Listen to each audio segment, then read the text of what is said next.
رواه البيهقي وقال تعالى في شان حبيبه ومحبوبه إن الله وملائكته يصلون على النبي يا أيها الذين آمنوا صلوا عليه وسلموا تسليما صلى الله وعلى محمد صلى الله عليه وسلم صلى الله على محمد صلى الله عليه وسلم اللهم صل وسلم وبارك عليه الحمد لله রাইসুল কুররা রাইসুল মুহাদ্দিসিন সুলতানুল আরিফিন আল্লামা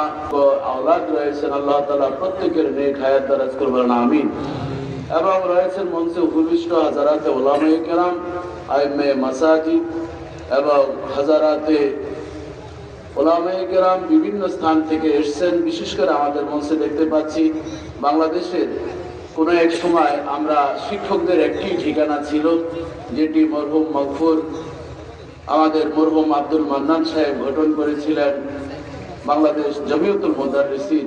সেই মুদাররিসিনকে সুন্দরভাবে ধীরে ধীরে হাঁটি পা করে সাজিয়েছেন আমাদের বর্তমান যিনি স্টেজে রয়েছেন আমাদের সকলের শ্রদ্ধাভাজন ব্যক্তিত্ব আল্লামা সাব্বির আহমদ মমতাজি সাহেব, জমিয়তুল মুদাররিসিনের মহাসচিব।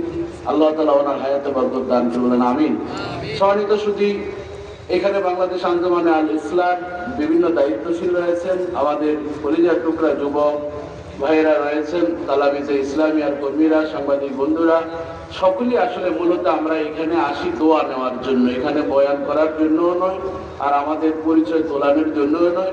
আমরা সকলেই একটি কারণেই আসি। আল্লাহ তাআলা সূরাতুন নাহলে ইরশাদ করেন ফাসআলু আহলা যিকর ইন কুনতুম লা তা'লামুন। আল্লাহ তাআলা আমাদেরকে শিক্ষা দিয়েছেন তোমরা প্রশ্ন করো। আহলাল যিকর এ দিয়ে আল্লামা আলুসি রাহমাতুল্লাহ আলাইহি রুহুল মাআনিতে বলেন এখানে আহলুল ইলমদেরকে বলা হয়েছে।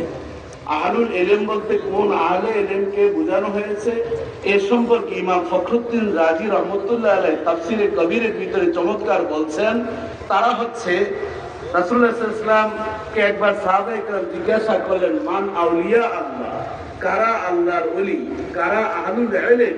তখন রাসূলুল্লাহ সাল্লাল্লাহু আলাইহি ওয়াসাল্লাম জামিউল কালাম, কথা ছোট ছিল ব্যাখ্যা অনেক বড় ছিল, তখন রাসূলুল্লাহ সাল্লাল্লাহু আলাইহি ওয়াসাল্লাম বলছিলেন ইযা যুকির আল্লাহ, যার দিকে তাকালে আল্লাহর কথা মনে পড়ে সেই হচ্ছে আহলুল ইলম, সেই হচ্ছে আল্লাহর ওলি। জবান খুলে বলেন আল্লাহু আকবার, আর জবান খুলে বলেন আল্লাহু আকবার। সাহেব কেবলা রহমতুল্লাহ আলাইহিকে আপনারা এখানে দেখেছেন, এজন্য আমি এখানে নতুন করে বলার কোনো প্রয়োজন নেই। সাহেব কেবলার দিকে তাকালে আল্লাহর কথা মনে পড়তো কি মনে পড়তো না? জবান খুলে একবার বলেন। অবশ্যই মনে পড়তো, অবশ্যই মনে পড়তো। শুধু তাই নয়, সাহেব কেবলা রহমতুল্লাহ আলাইহি শুধুমাত্র গতানুগতিক খানকার কোনো পীর ছিলেন না, তিনি একজন রাইসুল মুহাদ্দিসিন, রাইসুল কুররা। শুধু তাই নয়, রাসূলুল্লাহ